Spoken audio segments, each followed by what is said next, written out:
Here we are. Happy Saturday afternoon, everyone, as you come in.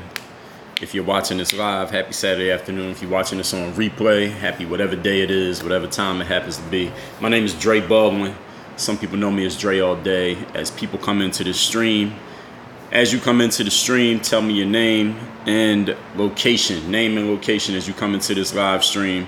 We're gonna talk the ending of the story, which is the most important aspect of any story is what happens at the end of the story. Because if we didn't get to the end of the story, and the story is not done being told.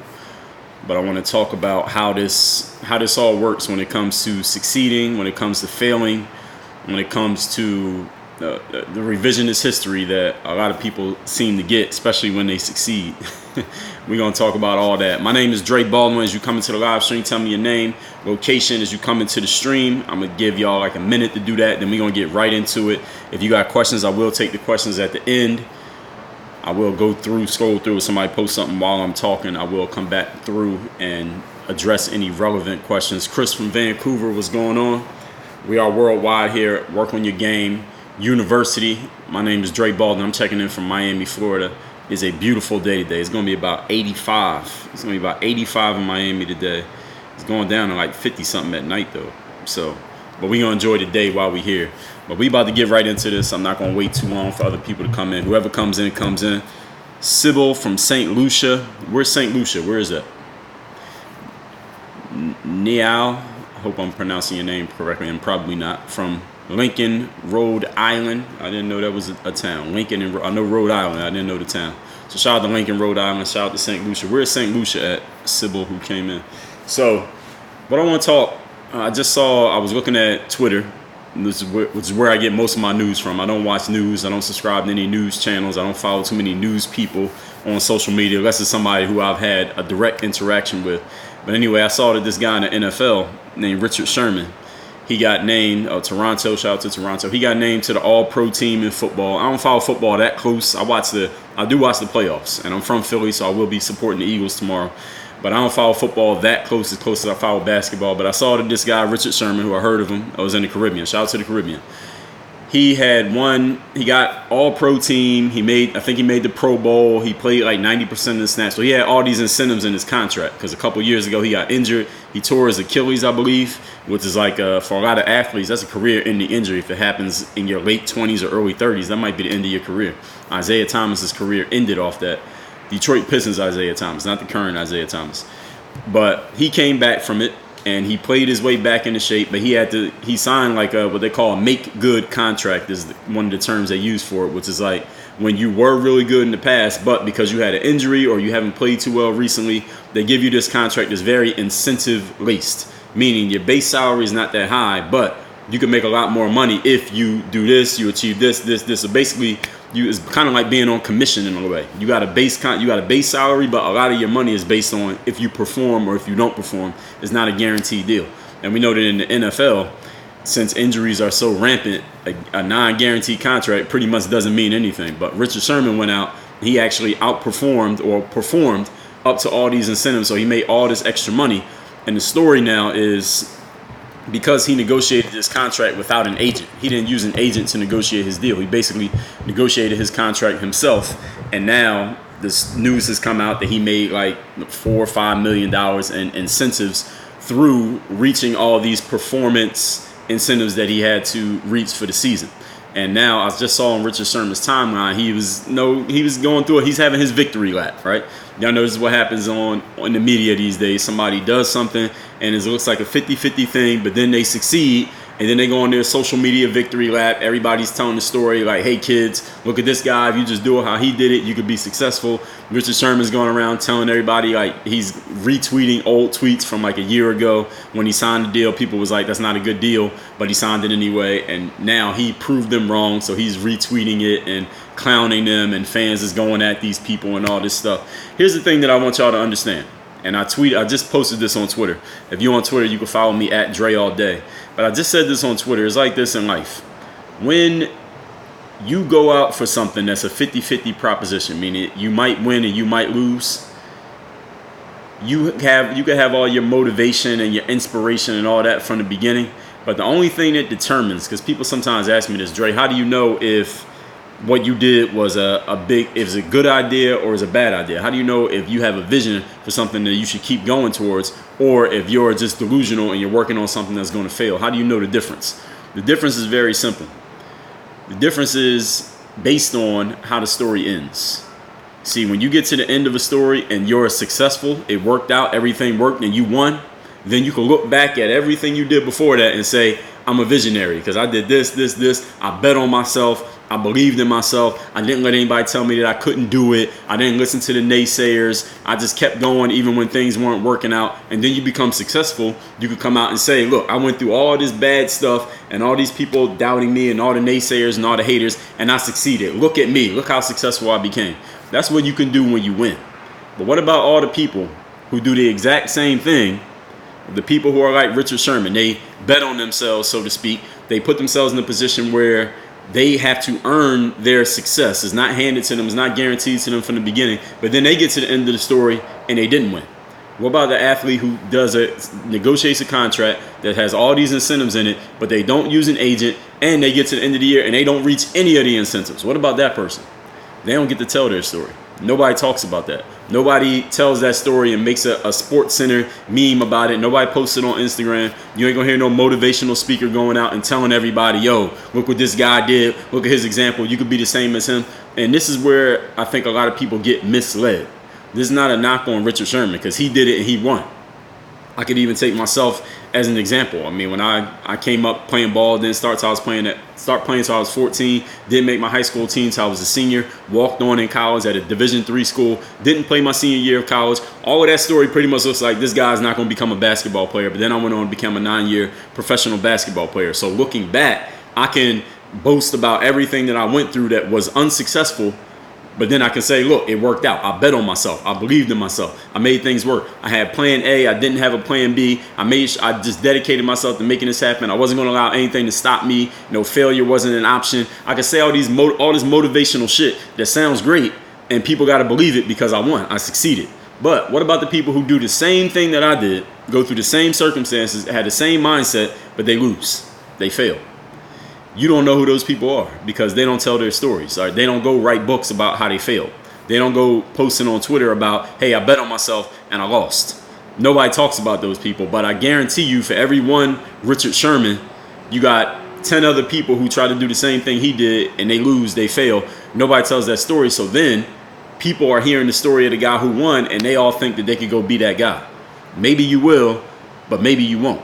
So the point that I'm making here is not to discourage you from trying to bet on yourself or do whatever it is you want to do, but understanding that what makes you a visionary is when you win at the end of the story.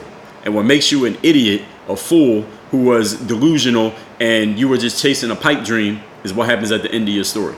So if you're in the middle of your story right now, the middle of your journey, the middle of your career, your life, whatever you're doing, and you're trying to make something happen, but you're not quite sure if it's going to work or not, you're dealing with some uncertainty, understand something.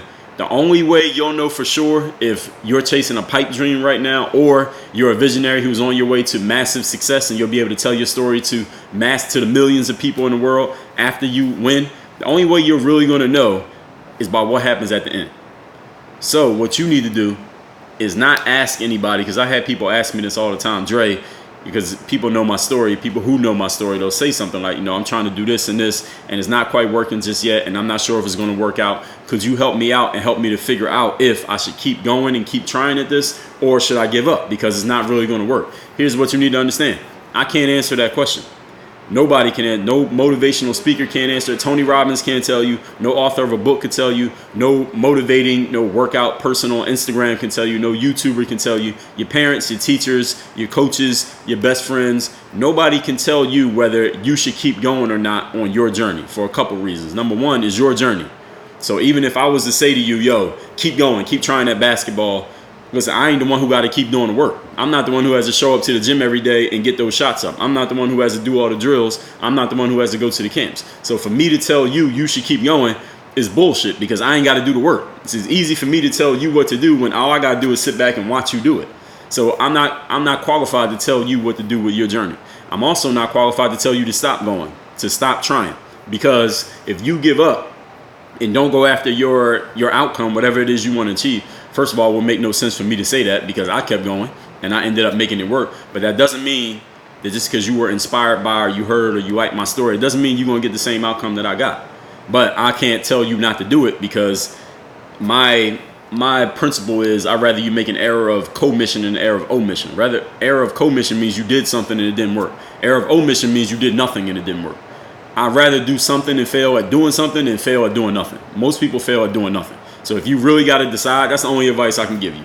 Make an error of doing something and messing up at that, doing something, then make an error of doing nothing and messing up at, just sitting around on your ass and never achieving anything. That's what most people do, which is sit around, talk about shit, but don't do nothing.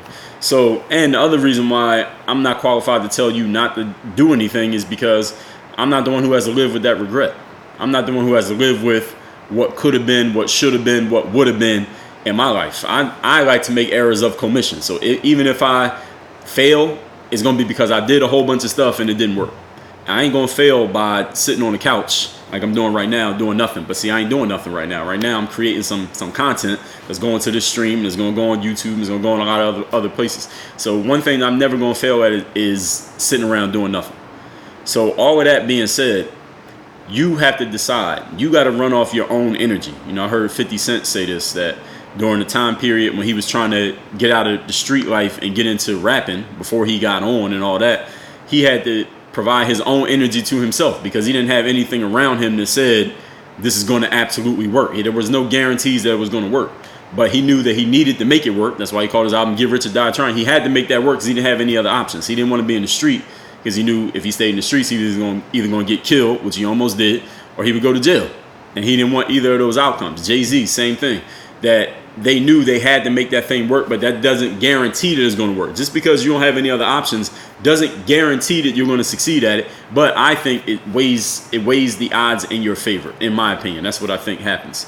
I heard Nipsey Hussle, well, he's passed away now, but I heard on that Mustard track that he's on, Nipsey Hussle was saying, the only thing about me that's different from anybody else is just I didn't quit. I just kept going, and that's why that's why he called his whole movement the marathon, right? He called it the marathon because he just kept going. Even when he was sick, even when he was tired, even when things wasn't working, he was making all this music and it wasn't catching on and nobody was interested in him. He kept going. But it was only because he made it to the finish line. Well, the marathon continues, as he said, but you understand metaphorically what I'm saying. He made it to the point where he had all these fans, he had a fan base, he was building his business, he had a career, and he had a name. When he got to that point that people looked at him as a success, then he could go back and tell his story. Like, yo, I kept going, I kept trying, I didn't allow myself to feel down, I kept working when things weren't working out, and that's why I could call it the marathon. And people kind of caught on to that, like, yeah, the marathon, we just keep going, because they saw that he became a success. But let me ask you a question. What about the other, for every one Nipsey Hussle you know about, every 50 Cent, every Jay-Z, every Dre Baldwin, every Richard Sherman, every LeBron James, anybody who's become successful even though they face some dire circumstances in their past, for every one of those individuals, you got 1,000 more who tried and that shit didn't work. 1,000 more who tried and they did not achieve the outcome. They didn't become a famous rapper. They didn't put an album out. They were in the streets hustling. They did get killed. They did go to jail. They were trying to start a record label and they couldn't sell no records. They were trying to play basketball and they never made a basketball team. They signed an incentive lease contract and didn't meet any of the incentives. And their career was pretty much over after that season. For every one who succeeds is 1,000 who don't. So what I want you to understand, I'm just trying to give y'all some perspective. And I'm going to take questions in a minute. So if you got questions, go ahead and post them on this subject. I'm going to give y'all perspective and understanding. I want you to understand that what I'm telling you here is not advice as to what you should do or not do, because it's your life. You're the one who has to live it. So don't ask another person, I don't care who they are, to tell you what to do with your life, because you're the one who has to live out the decisions that get made. So if another person decides what you should do with your life, all right, they ain't got to live it. So they're not qualified to tell you what to do. That's always been my opinion. I'll give you all the perspective so that you have all the information. That's what I do every day here on YouTube, in my writing, in my audios, in my books, my courses. I do that. I give you all the perspective so you can see everything. You see the whole picture. Then you got to decide, because listen, somebody brought you in this world, but they can't live in it for you. You got to live in it.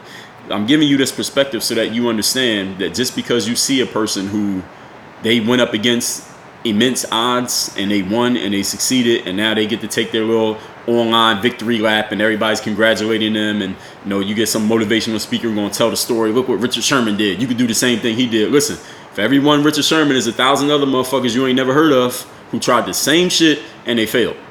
And they don't get to tell their story because they failed. We only want to hear stories from people who won. All right, the reason why I keep talking about what I went through in ball and how I made it is because I fucking made it. And if I hadn't made it, I wouldn't be talking about this shit. All right, that's the way that it works. People don't talk about shit that fail. They only talk about the shit that work.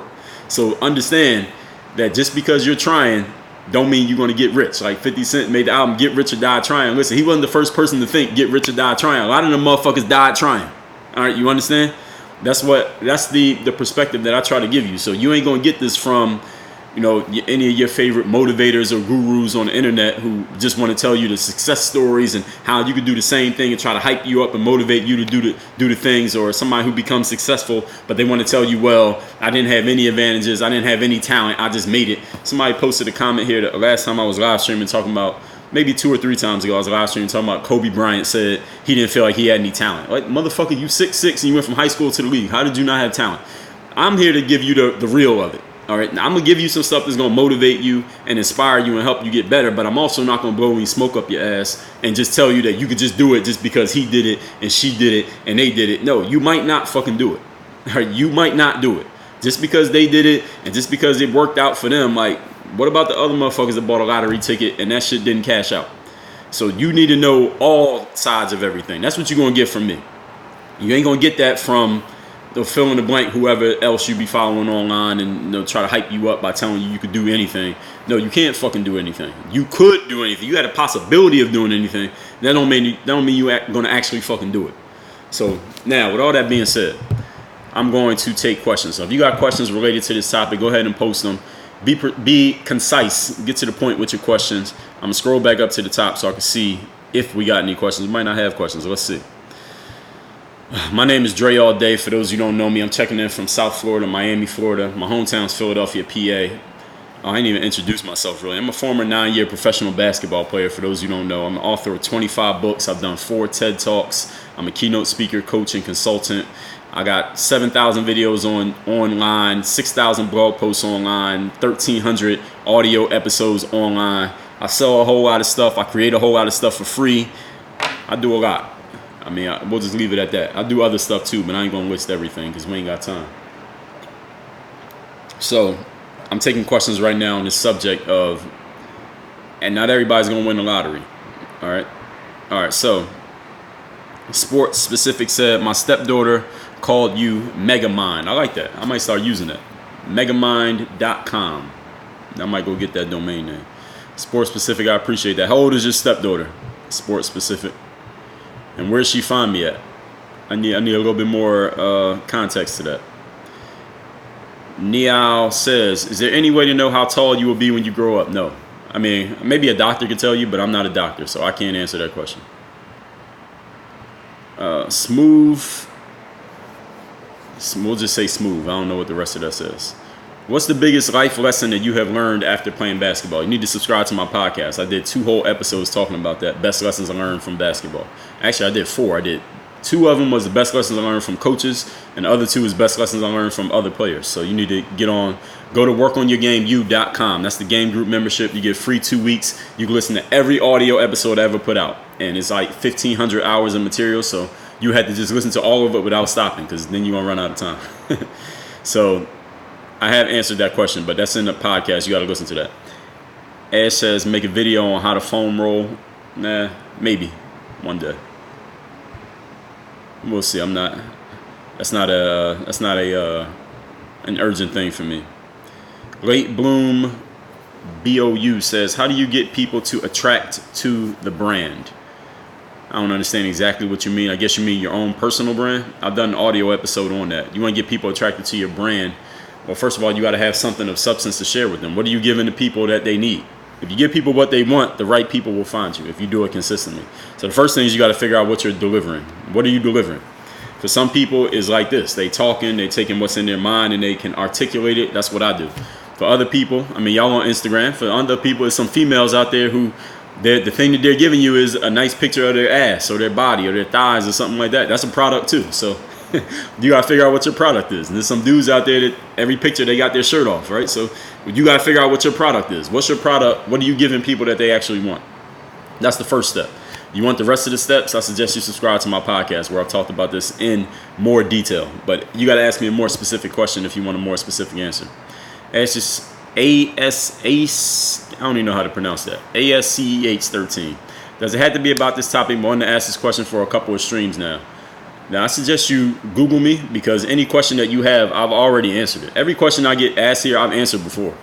So there's no question that I have never answered. All you need to do is go Google and look up stuff, because my time is not free. I do this for free, but I answer questions selectively. And if I want to refer you to content, I'll tell you to go find the content. And if you really want the answer, you'll go find the content. Smooth says, sometimes parents have expectations of what their child should be. I agree. How can we combat parents? Because some of us are afraid of dishonoring our parents and other family members by following our own dreams. That's a good question. I didn't have that problem, fortunately for me, but I understand a lot of people do have that. I suggest that when you become mature enough and articulate enough, that you sit down with your parents and articulate what you want to do with yourself, and hopefully they respect that. But if they don't even respect that, then by the time you get to about those 16, 17, 18, you need to start planning your escape route. All right, by the time you're 18, you're technically an adult. So you could go make your own money, get yourself a job, and do what you want to do with your life. I mean, they can't physically control you. They can control you, when you're living under their roof. You got to do what they say, right? That's how parents say. But if you're not living under their roof, you can do whatever you want. So I suggest you empower yourself. If you can't change other people's minds, which is very hard to do, you got to empower yourself. That's the most important thing you got to do. Live Strong coming in from VA. That's what's up. Thank you for coming in. Love the Sib says, I'm low-key feeling discouraged. Is there any ways to remove doubt from my thoughts in regards to my goals? Yes, I suggest you get my book, The Mirror of Motivation, the self-guide to self-discipline. You can get that for free. All you got to do is take care of the shipping by going to the link that I just posted. It's mirrorofmotivation.com. Mirrorofmotivation.com. That's where you can get that book. Is already paid for. All you gotta do is tell me where to ship it. I'll ship it to you. That book will help you look in the mirror and figure out where the discouragement is coming from and get over it, so you could do what you want to do, be who you want to be, and get the results that you want to get in your life. So yes, there is a way to do that. That's what I do. That's my whole business is about that. So yes, there is a way to do that. Ace Guest said, do you still ball? Can we get a one-on-one in? No and no. No, I don't ball, and no, we ain't playing one-on-one. Even if I did, I wouldn't play you one-on-one, not for free. Every minute on the court is worth something. R. Burnett says, thank you for your content. I'm a former overseas baller from Virginia. Salute to you. I appreciate that. R. Burnett, I appreciate you coming into the stream. I thank you for the comment. So mirrormotivation.com is where you can get that book. Again, Cash Chris says, the best book you have wrote. I have the Work on Your Game book. I would probably say Work on Your Game simply because I went through every aspect of the Work on Your Game philosophy in that book. That's the reason why I wrote the book, was to take everything that I write about, because I've written 25 books. I wanted that book to cover everything. So people skills, stuff I did in basketball, stuff I did in business, discipline, confidence, mental toughness, personal. I wanted it, selling yourself. I wanted all of it in one book. So Work on Your Game is a book that I did that. However, all my other books, I go into more detail in each aspect. On Work on Your Game, I gave it to you, but I didn't go into depth into every single category, because if I had done that, the book would have been 1,000 pages. The book is only 250 pages. It would have been 2,000 pages if I went into depth into each aspect. That's why the Mirror Motivation is about discipline. Even though discipline's in Work on Your Game, the Mirror Motivation is 160 pages just on discipline. The Super You is just on confidence. Mental Handbook is just on mental toughness. 100 Mental Game Best Practices is just on personal initiative. So each book goes deeper. Overseas Basketball Blueprint is just about playing overseas. So each book, each of the other books, they go into depth into each category. So it's all strategic the way that I put it all together. And every other book, 25 Conversation Starters, self-explanatory. 55 Daily People Skills, self-explanatory. 25 Reasons to Quit Worrying, self-explanatory. So I got books for everything. Any question you could ask me, I've written a book on the subject. But I'll tell you where you can get some free content on it first. So you want more, then you can go buy the book. Now I understand everybody ain't gonna buy stuff. Live Strong says, where is your favorite place to play basketball overseas? On the court, I would say Montenegro, simply because we practice twice a day, every day, and that shit makes your game very sharp. When you're practicing twice a day, every day in a structured environment, you ain't got no choice but for your game to be sharp. And when the money's on the line, if you don't perform in practice, you get fired, your game will be very sharp. So I say Montenegro on the court. Off the court, most interesting place was Well, my favorite place will always be Lithuania because that was the first place I went. That was my first time out of the country. So I just remember it because it was the first one. But the most interesting was Mexico off the court because that shit was unpredictable. You never know what was going to happen every day. Cash Chris, I appreciate that. Chirac says you should make an autobiographical documentary with highlights and present day narrations. One day. I ain't old enough yet. I gotta get some more achievements under my belt before I do that. It's too early. But yeah, maybe 20 years from now I might do something like that. Should I make it? Hopefully, knock on wood, I make it that far. But not, it's too early now. Like, I don't want to hear nobody 25 years old doing a story about their life. Like, yo, why don't you live some life first? It's too early for me. I ain't 25. I'm 37. I turned 38 in a month. Yeah, a month I turned 38. When did you discover that you were a leader, Dre? It wasn't the one specific moment. It's just me not following other people. Once I realized I didn't want to follow what everybody else was doing. Self-biographical, if that's even a thing. Yeah, that's a thing. I mean, I wrote my book, Buy a Game, self-biographical. All right, last question. You think you can make a video on reacting to your highlights? I don't even know what that means. So I think I could if I figured out what that meant, but that's not on the priority list right now. Right now, I got 2 books definitely coming out in 2020 this year. One of them is going to be specifically for athletes. Another one is going to be, I can't tell you, but I'm working on both of those. Those are coming soon. If you want to get access to all of my audio material, where I've talked about all these topics in depth, that's where you go, workonyourgameu.com. That's where you get access to the game group membership. It's a paid membership, but the first 2 weeks are free. So you can get 2 weeks for free. If you don't want to keep it, you don't want to pay, all you got to do is reply to it. We'll email you, let you know that the payment date's coming up. If you don't want it, you can just cancel it. Or you can keep it and you can pay. I think it's worth 10 times, it's worth 100 times what you get charged. So go to workonyourgameu.com for the game group membership. The link in my bio on Instagram is to the Mirror of Motivation book. That's mirrorofmotivation.com. You can get that book for free. It's already paid for. You just take care of the shipping. That's that. And I got a lot of writing that I need to do today. So I'm going to stop talking right now. All you, work on your game. Dre all day.